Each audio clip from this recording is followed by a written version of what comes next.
Assalamu alaikum and welcome to Jummah Reflections. This is going to be a very special Jummah Reflection series for me because it's all about my reversion story. I've given many sharing sessions on my Hijrah throughout the years, but I've never done it myself. It's been 8 years, but I've never really posted about my reversion story on my own.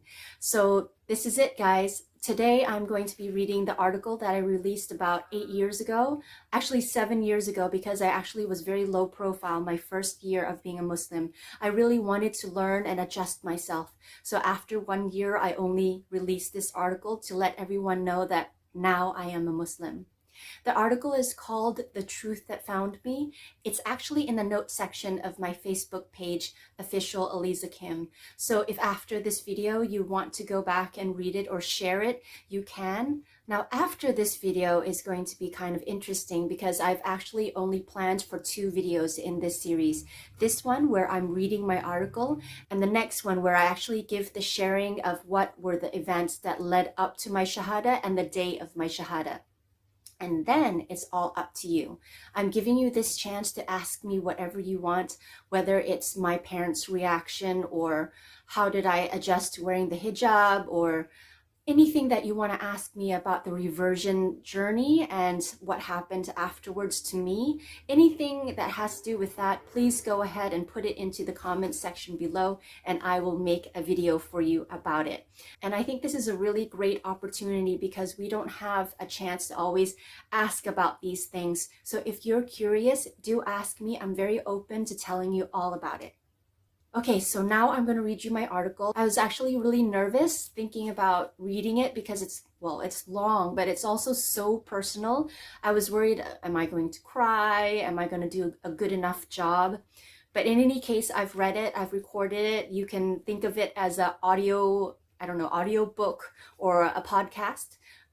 So yeah, I hope you guys enjoy listening to me and reading along, and let's get to it. The Truth That Found Me, Why I Accepted Islam by Aliza Kim. I've been looking at this blank page for about 20 minutes now, thinking of how I should begin the story I'm about to tell you. I have been thinking about its contents for a few days. Actually, for a few months, but there does not seem to be a satisfactory way for me to start. So I guess I will just begin by introducing myself. My name is Aliza.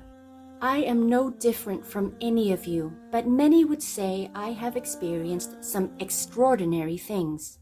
In my life, I have studied at some of the worst schools and also the best schools in the world, and the chance to travel to more than a dozen countries, worked in jobs as varied as you can imagine, from a waitress to a member of senior corporate management, an in-demand model to a military interpreter. I would say that I have had quite a life sprinkled with interesting pockets of struggle, adventure, hardship, and a bit of glamour. In fact, this time last year, I was on the cover of at least 2 magazines and the main feature in another 3 or 4. But this year is very different. For the past 12 months, I purposely stayed away from the media and from industry functions, kept to myself in order to find myself. Although much of my work is still in high rotation on TV, my name is fading from the magazines, from the media, and from invitation lists. This year, I am surrounded by friends instead of cameras. This year, my heart has more peace than it has ever had. Why? I have found grounding, truth, sincerity, and tranquility in religion, a religion in which I was not born into. I found a religion grounded in peace, sincerity, and respect. The name of this religion linguistically translates to submission, and when put in a religious context, it means to submit to the one and only God. This is the same God that Adam, Noah, Moses, Abraham, David, and Jesus all worshipped. The same God that I grew up worshiping and loving as a strong Christian. But the religion I have embraced is one that is so misunderstood and so widely feared due to popular culture and current events. I started to learn about Islam through a sincere attempt to ground myself in Christianity when I needed hope. But my search for hope in Christianity led me to a meticulous academic research in Islam as a religion and as a way of life. I found Islam not through what the media portrays or what I have heard about Muslims, but through historians, scholars, Christian ministers, biblical experts, sheikhs, observation of my Muslim friends, and what I felt in my own heart. Truth be told, it is not easy for me to open up and tell you my story. And since most people know me as a strong Christian, I am guessing that many of you who are reading this are surprised by what I am sharing with you. But I hope you will still read on, because I am not writing this for personal gain, nor am I going to try to convince you of anything. My only hope is to share a little bit about myself with you and give a small glimpse at some of what I have learned about Islam, purely for the sake of fostering religious tolerance, respect, and friendship. Humble beginnings. For those of you who do not know my background, allow me to briefly tell you about myself.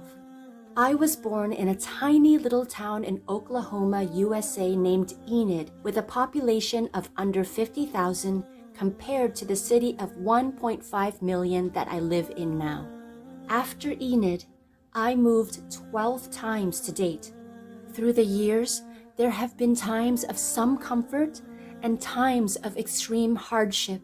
I have been near homeless, had so little that I ate government-sponsored meals, but I also had the chance to work and study even harder to create a future for myself. Despite the odds, I excelled in school, won academic scholarships, and now hold a double bachelor's degree in economics and sociology and a master's degree in international business. I also changed dramatically as a person during those years, from a silent small-town girl who did not even say a word in school till she turned 12, to a young lady who consciously made a promise to herself to become someone who will succeed in everything she puts her mind to. I began to speak up, became a student leader, then a campus activist, got recognition for some of my achievements from places like the Pentagon in Washington, D.C., and after obtaining my MBA, landed myself a job where I quickly became director of marketing despite my young age. To people looking at me from the outside, everything seemed smooth, too easy almost. But no one could see what was going on inside. Inside, I was a mess. The search for peace. In many ways, the events of my life are a blur, and it is a blur in my memory for good reason, to keep away pain, sadness, and a bad cycle of self-destruction. I don't want to go into detail in this section out of respect for the many people who could be affected by what I write.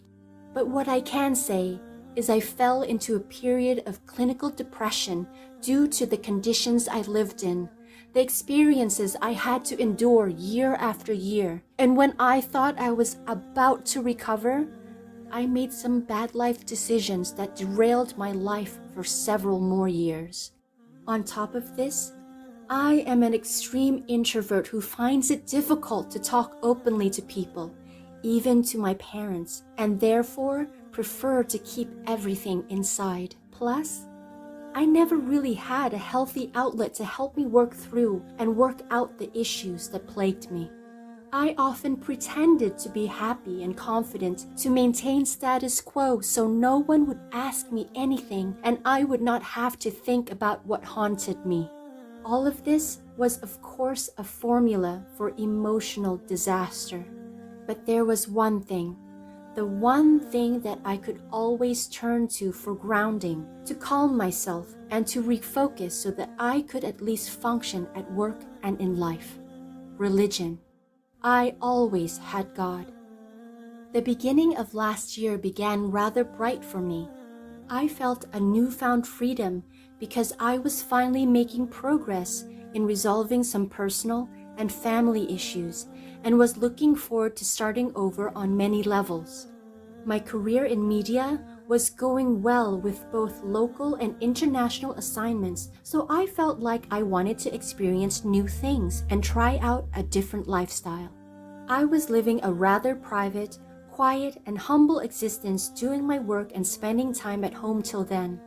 But because of a lifted burden, I tried being more outgoing, more social, found some hipster friends, started making rounds at the many events and parties around town, and dabbled a bit in artistic photography where I showed more skin than I had ever before. I felt free and alive, but somehow still empty.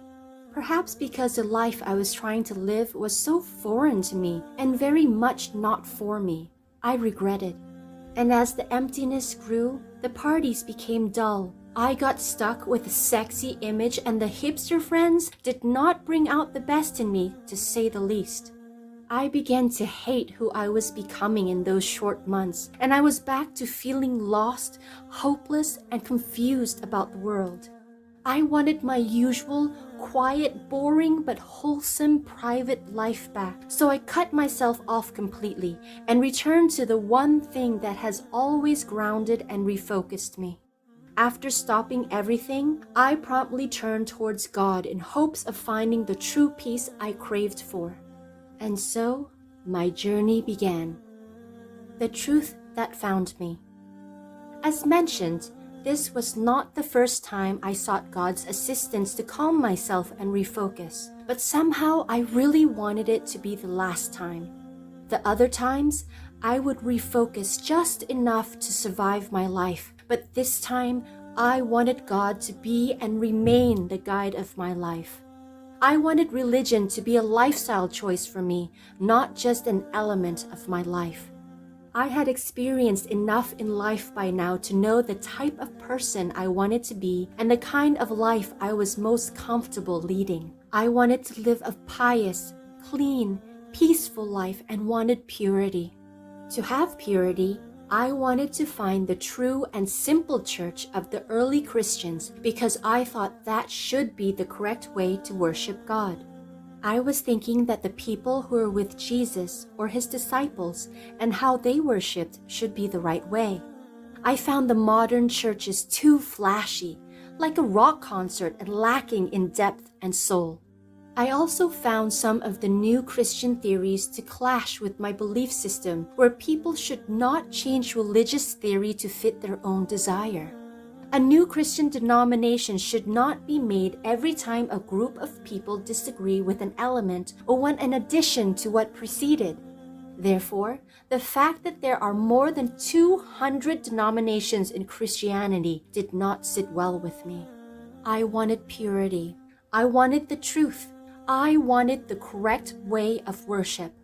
What I did was set out on an academic exercise. I felt that what I had to do was research Christian history and get my hands on early Christian Bibles and manuscripts to get clues as to which church, which denomination is the correct one, the one I should follow. I know that writers often infuse their reports with their own biases and beliefs, so I chose books about Christian history that were written by non-religious historians and biblical experts. I knew that I had to dig deep and go back to the very beginning of the church because of what I knew about the Bible. As an undergraduate student, I studied at a Jesuit college where there were still brown-robed monks teaching and tending campus grounds.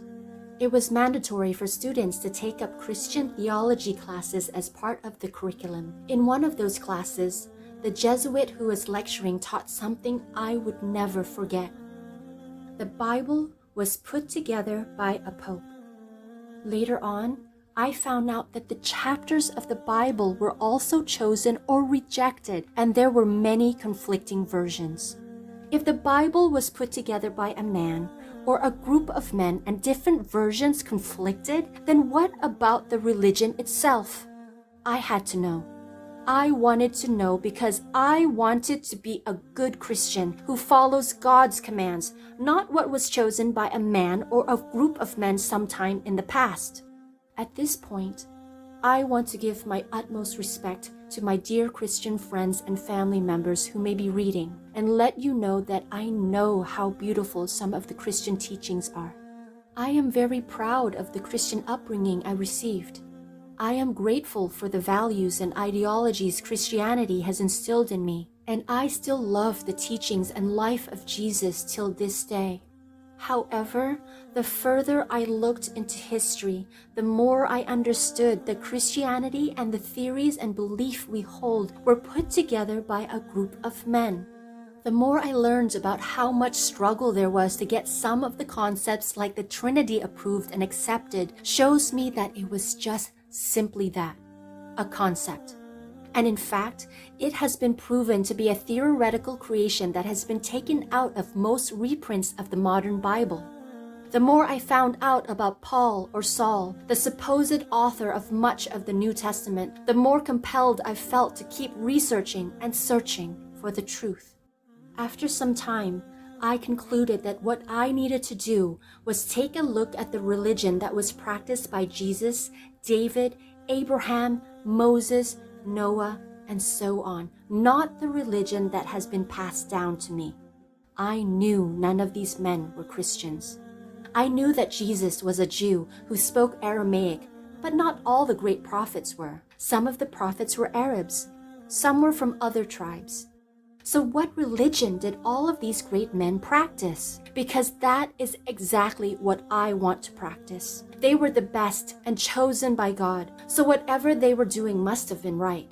During this time of researching, digging, and sincerely searching, a well-meaning Muslim friend of mine asked if I have ever learned anything about Islam. Admittedly, I had not. I would like to think that I knew quite a bit about Christianity and a bit about Judaism, but the third Abrahamic religion I knew nothing about. Well, I figured if I'm going to find the truth, and Islam comes from the same tradition, there must also be clues in Islam for me to uncover. So I began reading, and reading, and reading, and I could not stop. I was completely absorbed with the teachings of Islam from the start. As alluded to previously, Islam simply means to submit to the one and only God, and a Muslim is someone who submits to the one and only God. When I learned that, I thought, well, that means every person from the three Abrahamic religions is a Muslim and is practicing Islam then. Well, in a way, yes, but not quite, because in Islam there is not only an emphasis on the oneness of God, but also since there is only one God, there must also logically be only one correct way to worship God as well. This is starting to look like what I have been looking for. As I kept reading, I found myself easily understanding the stories of the prophets of Islam because they were the same prophets that I grew up learning about in the Christian Bible. I found myself drawn to the way Islam structures religion into a lifestyle and not just an element of life. And I found myself readily accepting the way the Muslims worship God. I began with a book that compared ancient manuscripts in Aramaic, Arabic, and Greek. Then I moved on to books that trace the truth of one God through not only Islam, Christianity, and Judaism, but through many other religions throughout the world. Even polytheistic religions accept that there is one supreme God. Then it was on to books on Islam's views on Jesus and the Christians. Then on to books on Islamic beliefs, and so on and so forth. Book after book. It was as though each of the 10 to 12 books I read were carefully put in order for me, building on the findings and knowledge gained from the previous books and leading into the next book to be read. I felt like God was leading me step by step and placing each book in the perfect order for me to see the truth. And even though it was my personal choice to begin the search for truth, I sincerely feel now that the truth had found me. The last 2 books I read were on the universality of Islam, how Islam can fit into any culture and race and be a guide for any of life's situations, and a collection of short stories of how other people found Islam. Honestly, As I read about the reversions of others, from Christian clergymen to Japanese housewives to young school children in Brazil and would-be gangsters in America, no story hit me more than the story written by a lady from Oklahoma from a Christian background who was searching for truth. When I read her story, it reflected back at me, and I cried heavy tears. I knew and was certain then that I had found what I was looking for. From now till the hereafter. All right, so I found the truth I wanted. Now what? By this time, even though I had no doubt that Islam is the way to go, the issue of reverting. Muslims use the word revert instead of convert because it is believed that when a person embraces Islam, they are returning to the correct path of total submission to God after a period of being astray. Was still a very difficult and serious decision for me. I had so many fears of how my parents would react, how my friends would react, how my social circles would react, and whether I would lose everyone and everything dear to me if I formally accepted Islam into my life. Then there was the issue of work and where my income will come from if I have to end my career in media so that I can dress properly and wear a headscarf. Many thoughts went through my mind during those weeks. But what I concluded was, if God has guided me to Islam, then I have no choice but to accept, because I know He is the most kind, most merciful, and knows what is best for me. Additionally, if this choice makes me a better daughter, a better friend, and a better person and gives me more peace, more hope, and more happiness, I believe that the people who love me will still accept me no matter what, even if it takes a little time. I also believe that since God is the best provider and protector, He will send work my way that not only suits me, but is also acceptable in Islam. And it was on the very day that I asked for a copy of the translation of the Quran from one of my Islamic teachers, when he spoke words that pierced my heart and made my eyes overflow with tears, that I formally accepted Islam by reciting the Shahada, or Islamic testimony of faith. What did he say to me? Well, what strikes at the heartstrings of one person may not do the same for another, but I will share one of the things he pointed out to me. He said to me, "Why don't you fully submit yourself and become a Muslim? Keep in mind that Muslim simply means a person who submits to the one and only God." He knew that I had done extensive research, was reading intensively, and had come to the conclusion that Islam is the truth and is right for me. Through our short conversation that day, he also knew that I felt as though I had been a Muslim my whole life but didn't know it. To me, this realization shows that I have already submitted, so I replied, "I already have." To which he swiftly replied, "No, you haven't." Hearing these words broke my heart. Something ripped inside me and I started to cry.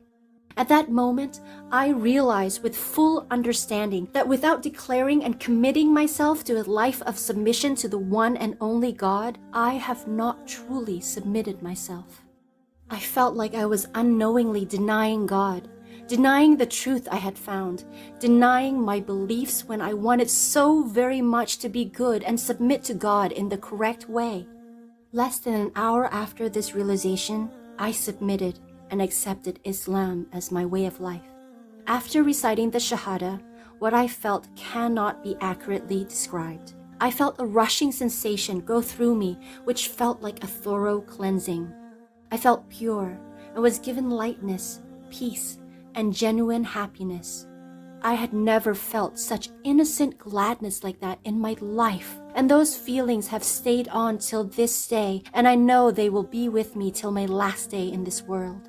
I am happy with Allah, my Maker, and my chosen religion. Peace, hope, and respect. I don't know how my story will be received, but I sincerely hope that we will continue to be a part of one another's lives. I hope that we continue sharing our views, sharing our experiences, and supporting one another in a positive way. I also hope to make new friends from everywhere, every culture, and every religion. I look forward to moving on from my past because what matters is what I do from now into the future. Yes, you will see me dressed differently, and I may also speak a little bit differently as well, but for the most part, I will just be an upgraded version of who I was. I want to be a better person, someone who is more kind, more giving, more thoughtful, more caring, more considerate, more respectful, more gentle, more calm, more understanding, and someone who is more conscious of improving herself day in and day out. I really have to thank my wonderful parents for the love, care, and understanding they have given me. Having their support and permission to choose what I believe is best for myself is a true blessing that I am forever grateful for. Lastly, I pray that all of you will also find peace, hope, and respect in your own lives. Assalamu alaikum. Peace be upon you. Okay, that's it. That is my article. Thank you so much for being here with me for 8 whole years. I'm really excited for the next video, which I'm going to be more candid talking to you like this about my reversion journey up until the Shahada, the day of my Shahada. And then again, after that, it's really up to you guys.